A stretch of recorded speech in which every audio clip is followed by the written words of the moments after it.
Qui dit vendredi, dit Hugo Caprioli sur BFM Lyon. C'est le Week-end Sport. Salut Hugo. Salut. L'actu du week-end avec l'image du jour peut-être pour commencer. Oui. On désespérait presque de la voir ici, supporter de l'Olympique Lyonnais.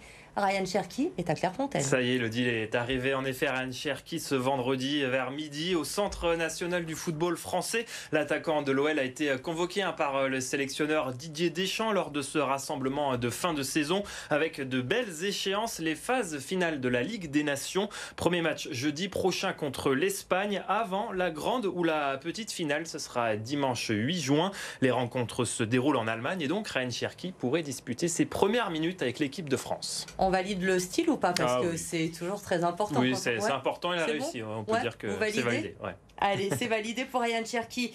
Les féminines de l'OL, après leur victoire en championnat il y a 2 semaines, certaines ne sont toujours pas en vacances parce que là aussi, il y a l'équipe de France. Oui, il y en a 4 lyonnaises retenues exactement. Selma Bacha, Amel Majri, Alice Sombat et Kadidiatou Diani. Une liste marquée surtout par des absents. Les absences surprises de Wendy Renard et Eugénie Le Sommer, 2 joueuses cadres de cette sélection. Côté terrain, l'équipe de France affronte la Suisse ce vendredi soir avant d'aller en Islande mardi prochain. 2 affiches comptant pour la Ligue des Nations. Dernier rendez-vous avant l'Euro cet été en Suisse.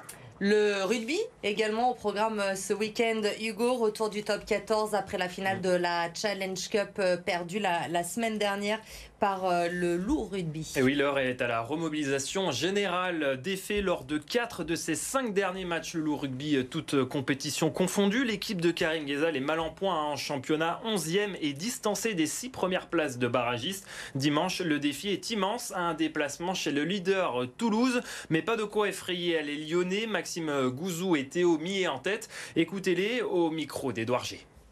Il faut qu'on se dise qu'on peut le faire, c'est possible, et qu'on fasse un bon match d'équipe.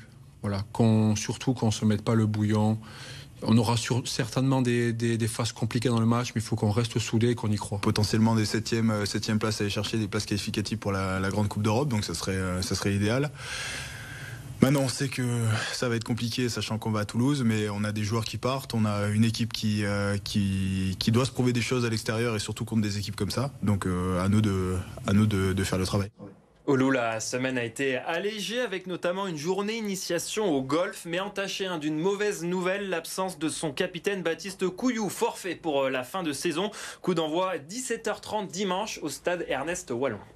Il reste 2 matchs pour le Loup pour accrocher ce top 6. Ça va être compliqué, mais on y croit. Oui, bien sûr. On y croit aussi pour l'Asvel. L'Asvel qui aime le suspense. Il y en a des quarts de finale cette année, puisque rien n'est encore fait. Il faut un match 3 pour départager l'Asvel et Chalon. Oui, ils se font peur, les Villers-Banais. Tout va se jouer samedi dans ce match 3. Chalon-sur-Saône est revenu au score. L'Asvel se fait donc peur dans ses playoffs. Mais bonne nouvelle, le match d'appoint se dispute à domicile. Rendez-vous 18h30 samedi à l'Astrobal. Pas le droit à l'erreur, cette fois vous l'aurez compris. En cas de qualification en demi-finale, ce sera Monaco ou Le Mans. La terre battue, évidemment, comme chaque année, Roland Garros, c'est en ce moment. C'est terminé pour Giovanni Mpetshi Perricard et Caroline Garcia, nos Lyonnais. Mais il y en a encore 2. C'est pas sur elles qu'on aurait misé, mais elles sont toujours là. Et un choc 100% lyonnaise, Elodie. Il s'agit de Loïs Boisson et d'Elsa Jacquemot, 361e et 138e joueuse mondiale. Au 2e tour, Loïs Boisson a sorti l'Ukrainienne Kalinina et Elsa Jacquemot a battu l'Américaine Parks. Désormais, elles vont se rencontrer au 3e tour. Écoutez justement la lyonnaise Elsa Jacquemot avant ce match.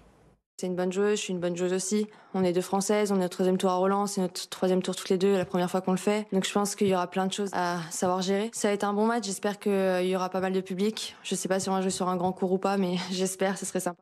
Alors la réponse est oui, ça sera sur un grand cours, Elodie, au cours Simone Mathieu, donc samedi. Bonne nouvelle, et en plus, Elodie, il y aura au moins une lyonnaise au prochain tour à Roland-Garros. C'est mathématique, 8e de finale, et c'est peut-être là l'événement de l'année. Oui, j'étais pas très bon en maths, mais là, ça devra aller. Il y aura vraiment une lyonnaise. Elles seront en 2e, il y aura une lyonnaise en 2e semaine. Programme chargé. Hugo, demain soir, ça ne nous concerne pas directement, mais il y a un événement aussi. Oui, un très grand événement, vous allez le dire d'ailleurs. Finale de la Ligue des Champions, le PSG face à l'Inter. Vous allez supporter qui? À Paris, évidemment. Vous aussi. Non, l'Olympique Lyonnais, mais il faut supporter l'équipe française. Paris, une équipe française pour gagner la Ligue des Champions. Et oui, c'est l'événement, évidemment,